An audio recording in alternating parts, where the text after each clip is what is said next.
సినీ నటుడు మంచు మోహన్ బాబు కుటుంబంలో రచ్చకెక్కిన ఇంటి గొడవలు మరింత ముదిరి తారాస్థాయికి చేరాయి. మోహన్ బాబు ఆయన చిన్న కుమారుడు మనోజ్ మధ్య చోటు చేసుకున్న వివాదం మంగళవారం ఉద్రిక్త పరిస్థితులకు దారితీసింది.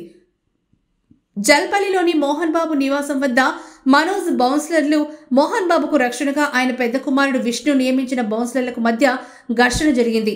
మనోజ్ దంపతులను మోహన్ బాబు ఇంట్లోకి రానివ్వకుండా ఆయన గేట్లు బద్దలు కొట్టుకుని లోపలికి వెళ్లేందుకు ప్రయత్నించడం ఘర్షణను మరింత పెద్ద చేసింది.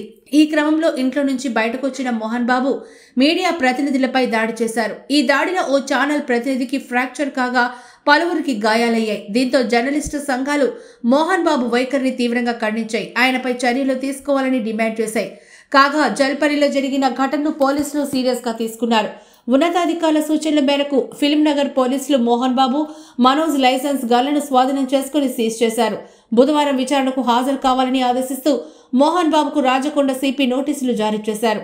మోహన్ బాబు నివాసం వద్ద పోలీసులు బందోబస్తు ఏర్పాటు చేశారు. మరోవైపు మోహన్ బాబు గచ్చిబౌలిలోని కాంటినెంటల్ ఆసుపత్రిలో చేరారు. వైద్యులు ఆయనకు చికిత్స అందిస్తున్నట్లు సమాచారం.